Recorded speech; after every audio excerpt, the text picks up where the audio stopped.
Bonjour, la paracha de Toldot nous raconte que Yitzhak et Rivka n'arrivaient pas à avoir d'enfants. Ils ont prié avec beaucoup de ferveur et Dieu a exaucé leur prière, leur a donné des jumeaux.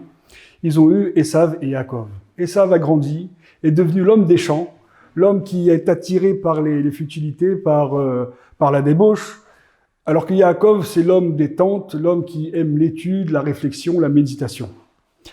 Un jour, Esav rentre des champs et il est affamé, il est fatigué, il demande un plat de lentilles à Yaakov.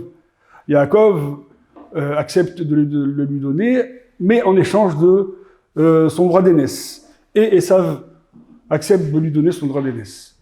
Ensuite, la paracha nous raconte que Yitzhak a eu quelques altercations avec les Pélishtim, les Philistins, mais cet épisode se finit bien puisqu'il conclut une alliance entre eux de paix. Et la paracha se termine par l'histoire de Yitzhak, donc qui vieillit, il sent qu'il approche de la mort, il devient aveugle, et il désire bénir son fils Esav.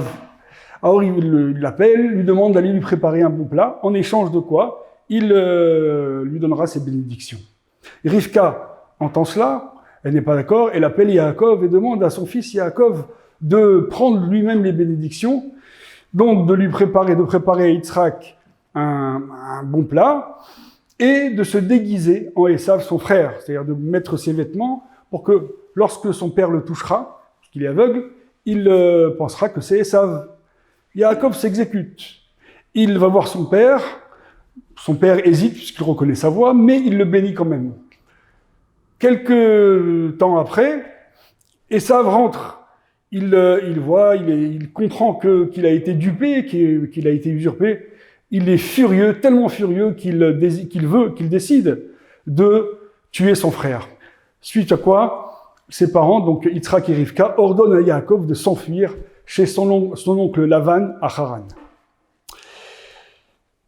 Cette paracha est assez déconcertante puisque d'un côté, on a Rivka et Yaakov qui trompent Yitzhak, et Yaakov qui usurpe l'identité de son frère Esav. D'un autre côté, on ne comprend pas non plus pourquoi Yitzhak tient tellement à bénir Esav, alors que Esav était un impie, un rachat.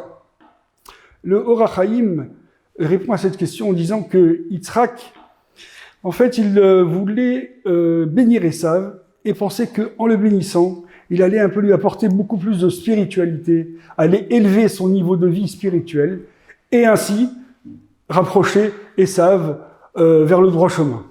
Rivka n'était pas d'accord parce qu'elle pense que si Esav reçoit les bénédictions, il va au contraire les utiliser dans les forces du mal. Et donc, ça va être pire.